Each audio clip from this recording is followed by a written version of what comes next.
आज़ादी बचाओ news channel में सभी दर्शकों का स्वागत है। बाइक चुराने आए चोरों का प्लान हुआ फेल, घटना सीसीटीवी में हुई कैद।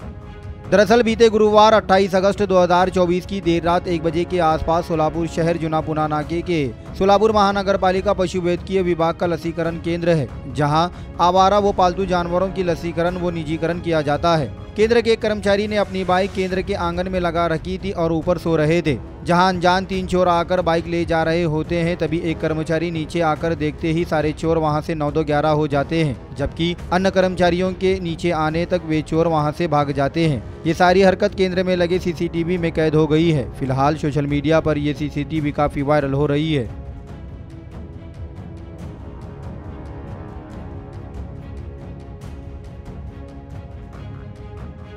नमस्कार।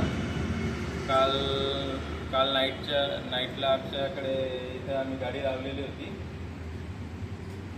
आमच्या हॉस्पिटलमध्ये 1 ते 1:30 वाजेच्या टायमाला चोर आले होते आमची बाईक घेण्यासाठी। आमच्या बाईकला लॉक असल्यामुळे तो लॉक तुटला नाही।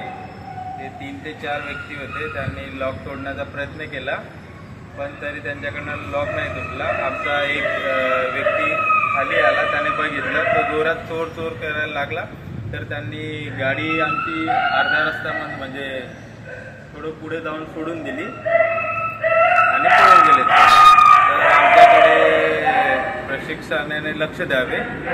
हा सर, भूषण सपकाळे, मी सुपरवायझरचं काम करतो हॉस्पिटलमध्ये। अच्छा, काल इथनंच झाली का गाडी चोरीला तुमची? काल या ठिकाणी गाडी चोरी करण्याचा प्रयत्न केला इथं? केला आहे। आपल्याकडे फुटेज पण आहे। अच्छा, सीसीटीव्ही फुटेज पण आहे। हीच ती गाडी चोरी करण्याचा प्रयत्न केलते चोर। सुखरूपपणे ही गाडी चोरीला गेलेली नाही। हे जे कर्मचारी आहेत त्यांना इथं प्रशासनानं थोडंसं लक्ष द्यावं। इथं लाईटची सुविधा नाही आहे, इथं पाण्याची यांना व्यवस्था नाही आहे। पूर्ण पडीक कसं झालेलं हे हॉस्पिटल आहे, कुत्र्यांचं हॉस्पिटल आहे हा। ह्यांना थोडं प्रशासनानं महानगरपालिकेनं थोडंसं लक्ष द्यावं।